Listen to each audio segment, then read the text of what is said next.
Hello बच्चों, आज के इस वीडियो में हम रिप्रोडक्टिव हेल्थ चैप्टर का रैपिड रिवीजन करेंगे और इस चैप्टर के हर इंपॉर्टेंट फैक्ट को कवर करेंगे।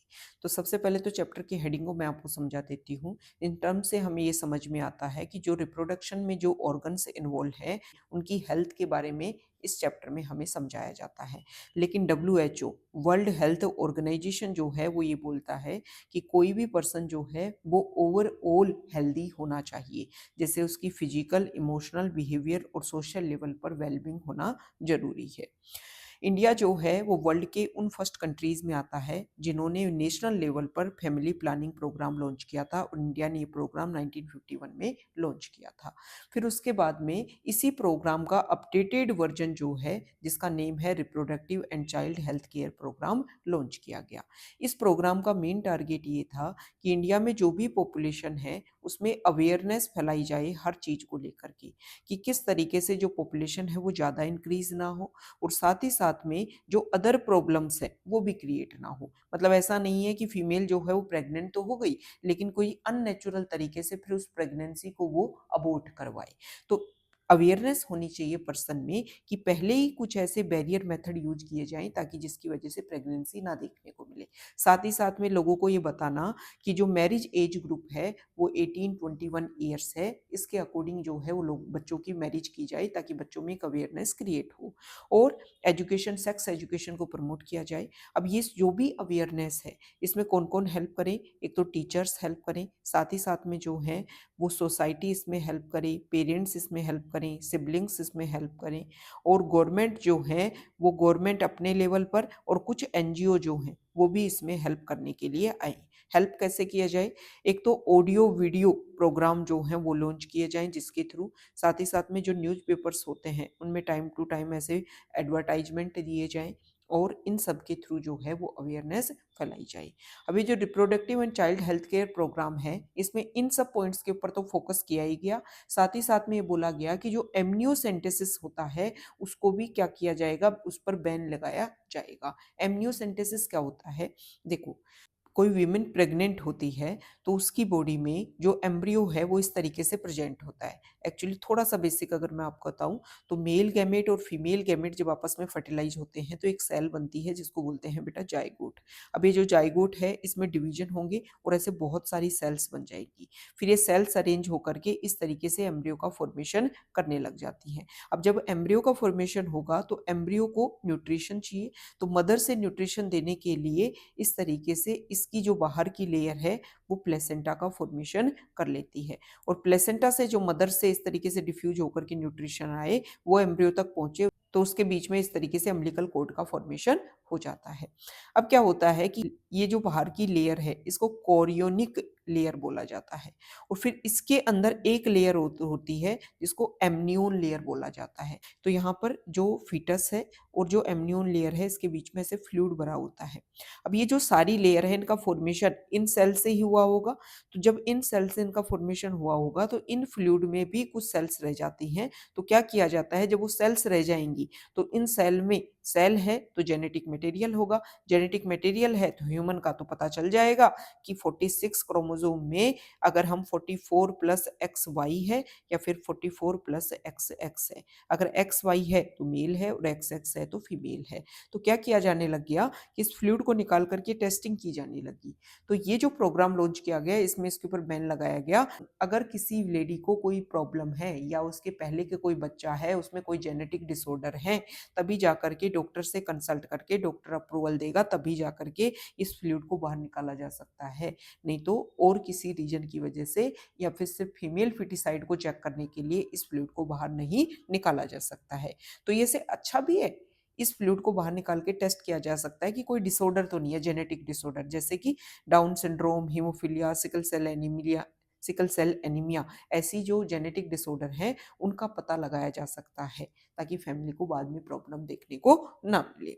इस प्रोग्राम में एक बात और रखी गई कि हम कुछ ऐसे एक्सपेरिमेंट करेंगे कि हम कुछ जो है वो नए नए प्रोडक्ट बनाएंगे ताकि लोगों की जो हेल्थ है वो भी बनी रहे और जो रिप्रोडक्शन है उसको भी एक तरीके से मेंटेन किया जा सके।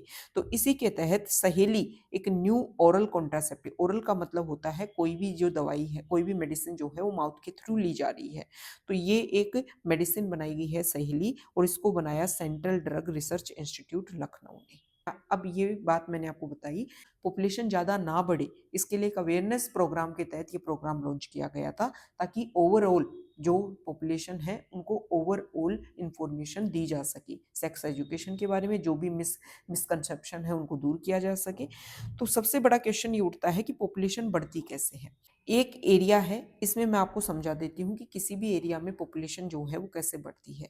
तो यहाँ पर बर्थ रेट एक तो ज़्यादा हो, मतलब ज़्यादा बच्चे पैदा हो रहे हो, एक यहाँ पर मोर्टेलिटी रेट जो है वो कम हो, ठीक है, जिसकी वजह से पॉपुलेशन बढ़ेगी। एक यहाँ पे जो जो रिप्रोडक्टिव एज ग्रुप है 15 टू 45 एज ग्रुप, वो एज ग्रुप ज़्यादा हो तो पॉपुलेशन ज़्यादा बढ़ेगी। साथ ही साथ में जो है वो मैटरनल मोर्टेलिटी रेट जो है वो क्या हो, डिक्रीज हो, मतलब जब डिलीवरी होती है उस टाइम में मदर की जो डेथ हो जाती है उसको काउंट किया जाता है इसके थ्रू, और 1 ईयर तक के बच्चे जो हैं उनकी भी डेथ क्या हो, कम हो, तो ये पॉपुलेशन में इंक्रीज करेंगे। तो ये एक रीजन होता है कि पॉपुलेशन जो है वो इंक्रीज होती है किसी भी एरिया की, या फिर ये एरिया जो है यहाँ पर कुछ ऐसे रिसोर्सेज हो ताकि बाहर से पॉपुलेशन यहाँ पर बहुत सारी आए और यहाँ की पॉपुलेशन बाहर जो है वो बहुत कम जाए, तो मतलब एमिग्रेशन और इमिग्रेशन की वजह से भी पॉपुलेशन रेट बढ़ती है। हमारे इंडिया की 2011 सेंसस रिपोर्ट के अकॉर्डिंग मैं बात करूं तो पॉपुलेशन ग्रोथ रेट जो है वो लेस देन 2% है, मतलब पर ईयर 1000 लोगों पर 20 लोग जो हैं वो इंक्रीज होते हैं। अब यहाँ पर पॉपुलेशन के कुछ डाटा दे रखे हैं कि वर्ल्ड की पॉपुलेशन 1900 में 2 बिलियन थी, 2000 में 6 बिलियन हो गई और 2011 में 7.2 बिलियन हो गई। इंडिया की अगर हम बात करें तो 1947 में जब हम इंडिपेंडेंट हुए तो इंडिया की पॉपुलेशन अबाउट 350 मिलियन थी, 2000 में हमारी पॉपुलेशन 1 बिलियन हो गई और अभी 2011 में हमारी पॉपुलेशन जो है वो 1.2 बिलियन को क्रॉस कर गई है। तो पॉपुलेशन को कैसे रोका जा सकता है, देखो कुछ तरीके हैं। पॉपुलेशन को रोकने का एक तरीका ये है कि कुछ कॉन्ट्रासेप्शन यूज किए जाएं, जो भी कपल हैं वो कॉन्ट्रासेप्शन यूज करें ताकि अनवांटेड प्रेगनेंसी ना हो, और अगर अनवांटेड प्रेगनेंसी है तो जो भी कपल हैं वो उसको रिमूव करवाने की सोचेंगे, जिसकी वजह से बहुत सारी प्रॉब्लम्स फीमेल को फेस करनी पड़ती हैं। तो कॉन्ट्रासेप्शन का मतलब ये है कि जो प्रेगनेंसी को रोके। अब इसके कुछ टेम्परेरी मेथड भी हो सकते हैं, कुछ परमानेंट मेथड भी हो सकते हैं। तो परमानेंट के दो तरीके हैं, एक ट्यूबेक्टोमी और एक वेसेक्टोमी। मैं यहाँ पर आपको डायग्राम के थ्रू ये चीजें समझा देती हूँ। यहाँ पर देखिए, देखो ये फीमेल है, फीमेल में आपको पता होता है कि ये होती है फेलोपियन ट्यूब। तो इसमें क्या किया जाता है, लोअर एब्डोमिनल कैविटी या फिर वेजाइना के थ्रू जो है ये फेलोपियन ट्यूब इसको कट करके बांध दिया जाता है, ताकि यहाँ से जो सेकेंडरी oocyte निकले उसको कभी भी जब सेक्सुअल रिलेशन हो मेल स्पर्म जो है वो कभी भी मीट ही ना कर पाए। तो जब मीट ही नहीं कर पाएगा तो प्रेगनेंसी होगी नहीं। मेल में भी ऐसा ऑपरेशन किया जा सकता है। इसमें क्या किया जाता है, मेल में क्या किया जाता है, स्क्रोटम के थ्रू वास डिफरेंस जो है उसको कट करके बांध दिया जाता है। तो यहाँ से टेस्टिस में जो स्पर्म बनेंगे वो कभी भी यहाँ पर सीमन के थ्रू बाहर ही नहीं निकल पाएंगे, और जब मेल फीमेल का मीटिंग ही नहीं हो पाएगा तो इसकी वजह से प्रेगनेंसी नहीं देखने को मिलेगी। तो ये तो परमानेंट मेथड है, ठीक है। लेकिन कुछ होते हैं टेम्परेरी, मतलब कपल ये चाहे कि अभी कुछ टाइम के लिए हमें प्रेगनेंसी नहीं चाहिए, लेकिन कुछ टाइम के बाद में जो है अगर वो चाहे तो बच्चा कर सकते हैं। तो इसमें कुछ नेचुरल मेथड है। नेचुरल मेथड का एक तो ये है कि कोई भी फीमेल को जो मेंस्ट्रुएशन साइकिल देखने को मिलता है, तो मेंस्ट्रुएशन साइकिल में जो 10 से 17 डे होते हैं ये ओव्यूलेशन डे होते हैं, तो इस टाइम में सेक्सुअल रिलेशन ना बनाई जाए। एक तो नेचुरल तरीका ये हो गया।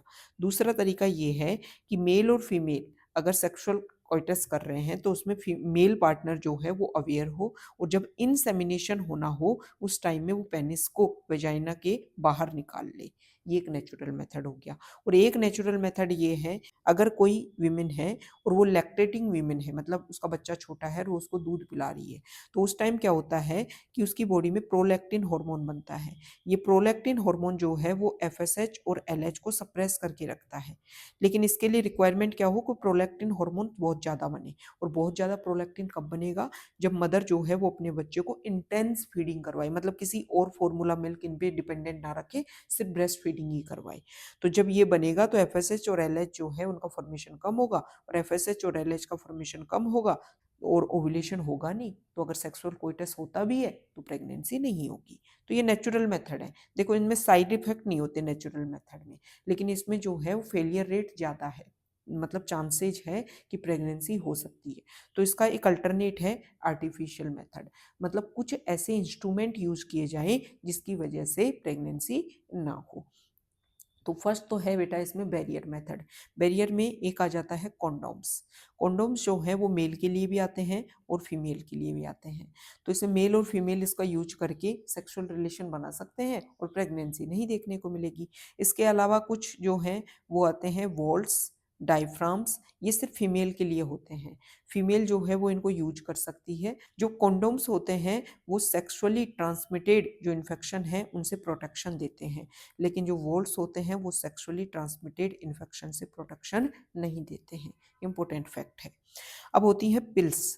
पिल्स में मतलब कोई गोली, कोई मेडिसिन जो माउथ से खानी होती है, इसमें बेटा हार्मोन दिए जाते हैं इन पिल्स में। और जब हार्मोन दिए जाते हैं तो मेनली इसमें एक हार्मोन दिया जाता है प्रोजेस्टेरोन हार्मोन। प्रोजेस्टेरोन हार्मोन क्या करती है, जो सर्विक्स का पार्ट होता है उसको थिक बना देता है, तो अगर सेक्सुअल रिलेशन बने भी तो जो स्पर्म है वो अंदर एंट्री ही ना कर पाए।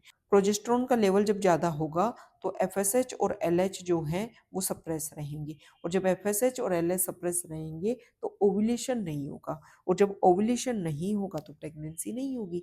लेकिन इन हार्मोनल पिल्स में प्रोजेस्टेरोन प्लस ईस्ट्रोजन इनका भी जो कॉम्बिनेशन दिया जाता है, ईस्ट्रोजन का लेवल जब ज़्यादा होगा तो एंडोमेट्रियम यूट्रस की वो थिकन होगी और प्रोजेस्टेरोन उसको सिक्रीटरी बना देगा। लेकिन इसमें क्या किया जाता है, इन पिल्स को 21 डेज के लिए लिया जाता है और फिर अचानक से बंद किया जाता है। तो जब बंद किया जाता है तो जो एंडोमेट्रियम थिकनिंग हुई है वो स्लज ऑफ हो जाएगी मेंस्ट्रुएशन साइकिल के फॉर्मेट में। तो यहाँ पे क्या नहीं देखने को मिलेगा, प्रेगनेंसी नहीं देखने को मिलेगी। लेकिन ये हार्मोनल है तो दिक्कत कर सकती है। तो इसका एक अल्टरनेट बनाया है सहेली, जो मैंने अभी आपको समझाया भी था। सहेली क्या है, ये नॉन स्टेरॉइडल है। सहेली में क्या किया जाता है यहाँ पर मैं आपको समझा देती हूँ। देखो सहेली जो है वो कैसे काम करती है, यहाँ से बेटा एवरी मंथ एक ओवम, एक सेकेंडरी oocyte या तो इस ओवरी से या फिर इस ओवरी से रिलीज होगा और फेलोपियन ट्यूब के थ्रू जो है वो यहाँ पर आएगा। स्पर्म मान लो सेक्सुअल रिलेशन बना, स्पर्म जो है वो फेलोपियन ट्यूब के थ्रू आ गया, ओवुलेशन भी होगा और फर्टिलाइजेशन भी होगा। लेकिन इसमें क्या होता है, सहेली क्या करती है, देखो ईस्ट्रोजन हार्मोन ओवरी से बनता है और फिर ब्लड के थ्रू आकर के इस यूट्रस पर काम करता है। ईस्ट्रोजन के कुछ रिसेप्टर होंगे जिनसे अटैच होकर के सेल्स के अंदर जाकर के काम करता होगा। तो यहाँ पर ये सहेली क्या करती है, ईस्ट्रोजन के जो रिसेप्टर्स है ना उनको ब्लॉक कर देती है। तो जब ईस्ट्रोजन यहाँ पर अटैच ही नहीं होगा ना, तो ये जो यूट्रस है वो तैयार ही नहीं होगा प्रेगनेंसी को अडॉप्ट करने के लिए। तो फर्टिलाइजेशन हो सकता है, ओव्यूलेशन हो सकता है, लेकिन यहाँ पर प्रेगनेंसी जो है वो नहीं देखने को मिलेगी। किसमें, सहेली में। इसके अलावा इंट्रा यूटेराइन डिवाइस होती है। इसमें फीमेल का जो यूट्रस वाला पार्ट होता है इसमें कोई डिवाइस को इंसर्ट किया जाता है, जैसे कि कॉपर टी हो गया, मल्टीलोड 375 हो गया, इनको यूज किया जाता है। ठीक है। अब मान लो किसी भी प्रॉब्लम की वजह से अनवांटेड प्रेगनेंसी हो गई, तो अनवांटेड अगर प्रेगनेंसी हो गई तो इसको रिमूव करवाने के तरीके हैं। रिमूव करवाने के तरीके ये हैं कि अबॉर्शन करवाया जा सकता है। लेकिन हमारे इंडिया में क्या किया गया कि जो अभी मैंने आपको समझाया एमनियोसेंटेसिस, कि जब मदर की वूम में बच्चा है तो उसके फ्लूइड को निकाल करके टेस्ट कर लिया गया कि फीमेल है, और फिर फीमेल अगर है तो फिर उसको क्या कर दिया गया, अबॉर्शन करवा दिया गया। लेकिन इसको लेकर के गवर्नमेंट ने एक रूल बनाया 1971 में, मेडिकल टर्मिनेशन ऑफ प्रेगनेंसी। कैसे नहीं है कि आप सिर्फ आपने फीमेल सेक्स जो है उसको देखा और तब आपने अबॉर्शन करवा दिया। इंडिया ने ये बोला कि अगर फीमेल को कोई जान की दिक्कत है या बच्चे को कोई जान की दिक्कत है, बच्चे को कोई प्रॉब्लम है या मदर को कोई प्रॉब्लम है या फिर कोई अदर इशू है, जैसे बच्चा जो है उसमें कोई जेनेटिक डिसऑर्डर है, तो ऐसे बच्चे की, ऐसी प्रेगनेंसी को अबॉर्ट करवाया जा सकता है। ठीक है। तो कैसे करवाया जा सकता है, इसको लेकर के एक अमेंडमेंट किया गया, चेंज किया गया। 1971 में रूल बनाया गया कि अबॉर्ट करवाया जा सकता है, लेकिन प्रॉब्लम होनी चाहिए। ऐसा नहीं है कि आपने सेक्स डिसाइड कर लिया, आपने पता कर लिया कि अच्छा फीमेल है और आप उसको अबॉर्ट करवा रहे हो। तो इसमें क्या किया गया कि अगर 12 वीक्स तक की प्रेगनेंसी है तो उसमें एक डॉक्टर की अनुमति होनी चाहिए, तब जाकर के अबॉर्ट हो सकता है। और अगर 12 वीक से 24 वीक की प्रेगनेंसी है तो 2 रजिस्टर्ड मेडिकल प्रैक्टिशनर जो है वो अपना अप्रूवल दें, तब अबॉर्ट करवाया जा सकता है। लेकिन इसमें रीजन होना चाहिए, ऐसे नहीं है कि बिना रीजन के जाकर के अबॉर्ट करवा दिया। ठीक है, तो ये मेडिकल टर्मिनेशन ऑफ प्रेगनेंसी है। अब होता है sexually transmitted infection. Sexual relation के दौरान अगर कोई इन्फेक्शन मेल से फीमेल में, फीमेल से मेल में ट्रांसफर हो तो उसको बोल देते हैं सेक्सुअली ट्रांसमिटेड इन्फेक्शन। इसी का दूसरा नाम होता है वेनेरियल डिजीज, या फिर इसी को बोला जाता है रिप्रोडक्टिव ट्रैक्ट इन्फेक्शन। 15 से 24 ईयर एज ग्रुप जो है उसमें सबसे ज़्यादा इन्फेक्शन देखने को मिलते हैं। इसमें जो डिजीज है अगर टाइम रहते डॉक्टर को, अच्छे डॉक्टर को जो है वो कंसल्ट किया जाए तो ये प्रॉब्लम सॉल्व हो सकती हैं। लेकिन इसमें कुछ डिजीज हैं, हेपेटाइटिस बी हो गया, HIV हो गया और जेनाइटल हर्पीस हो गया, ये कंप्लीट क्योरेबल नहीं है। ऐसा नहीं है कि इनको कंप्लीटली ठीक किया जा सकता है। तो कैसे इस प्रॉब्लम से हम सॉल्यूशन पाएं कि जैसे ही अगर आपको देखो, ये जब सेक्सुअली ट्रांसमिटेड इन्फेक्शन होते हैं ना, तो जो भी रिप्रोडक्टिव ऑर्गन्स है वहां पर हल्की सी इचिंग होने लग जाती है, हल्का सा पेन होने लग जाता है, स्वेलिंग आ जाती है और कुछ फ्लूइड रिलीज होने लग जाता है। तो उसी प्रॉब्लम में जो पर्सन है वो एक अच्छे डॉक्टर से कंसल्ट करे और जो अननोन पर्सन है उनके साथ में सेक्सुअल रिलेशन ना बनाए। ओके, और जब भी सेक्सुअल रिलेशन बनाए तो कॉन्डोम्स का यूज करें। अब एक लास्ट टॉपिक है इस चैप्टर का, इनफर्टिलिटी। अगर कोई कपल मोर देन 2 ईयर्स से बिना कोई कॉन्ट्रासेप्शन के सेक्सुअल रिलेशन बना रहे हैं और वो प्रेगनेंसी चाहते हैं लेकिन प्रेगनेंसी नहीं हो पा रही है तो उस कंडीशन को इनफर्टिलिटी बोल देते हैं। अब जहाँ पर इनफर्टिलिटी को सोल्व किया जाता है उसके जो हॉस्पिटल होते हैं उनको इनफर्टिलिटी क्लिनिक्स के नाम से जाना जाता है। और ऐसी प्रॉब्लम के सॉल्यूशन के लिए कुछ रिप्रोडक्टिव टेक्निक्स डेवलप की गई हैं जिनको असिस्टेड रिप्रोडक्टिव टेक्नोलॉजी बोला जाता है। ये मैं आपको समझा देती हूँ होती क्या है। ART assisted reproductive tract. देखो दिक्कत क्या है, अगर कपल है, एक मेल है एक फीमेल है, या तो प्रॉब्लम यहाँ है या प्रॉब्लम यहाँ है। ऐसा भी हो सकता है कि मेल और फीमेल दोनों में ही प्रॉब्लम है। अगर सिर्फ मेल में प्रॉब्लम है, मेल जो है वो प्रॉपर अपना जो सीमन है वो फीमेल की बॉडी में इंसर्ट नहीं कर पाता है, तो उसका एक तरीका ये है कि आर्टिफिशियली उसका जो सीमन है उसको कलेक्ट किया जाए और फीमेल की बॉडी में उस सीमन को इंसर्ट किया जाए। इसको बोला जाता है आर्टिफिशियली इंसेमिनेशन। ये जो टेक्नोलॉजी है इसमें बॉडी के, फीमेल की बॉडी के अंदर ही फर्टिलाइजेशन होगा। दूसरा क्या है, इसी सीमन को जो फीमेल का जो यूट्रस है उसमें इंसर्ट किया जाए तो इसको इंट्रा यूटेराइन इंसेमिनेशन बोला जाता है। अब अगर प्रॉब्लम किस में हो, फीमेल में हो, फीमेल में क्या हो कि फीमेल जो है उसमें उसका यूट्रस हेल्दी है, सारा प्रोसीजर नॉर्मल है, प्रेगनेंसी को 9 मंथ्स तक कैरी कर सकती है, लेकिन उसमें सिर्फ ओव्यूलेशन प्रॉपर तरीके से नहीं हो पा रहा, मतलब फीमेल गैमेट जो है वो नहीं बन पा रहे। तो आर्टिफिशियली जो गैमेट है उसको फैलोपियन ट्यूब में ट्रांसफर किया जाए। कहाँ से किया जाए, कोई डोनर फीमेल हो वहां से गैमेट लिया जाए और उसकी बॉडी में इंसर्ट किया जाए। इसको बोल दिया जाता है गैमेट इंट्राफेलोपियन ट्यूब ट्रांसफर।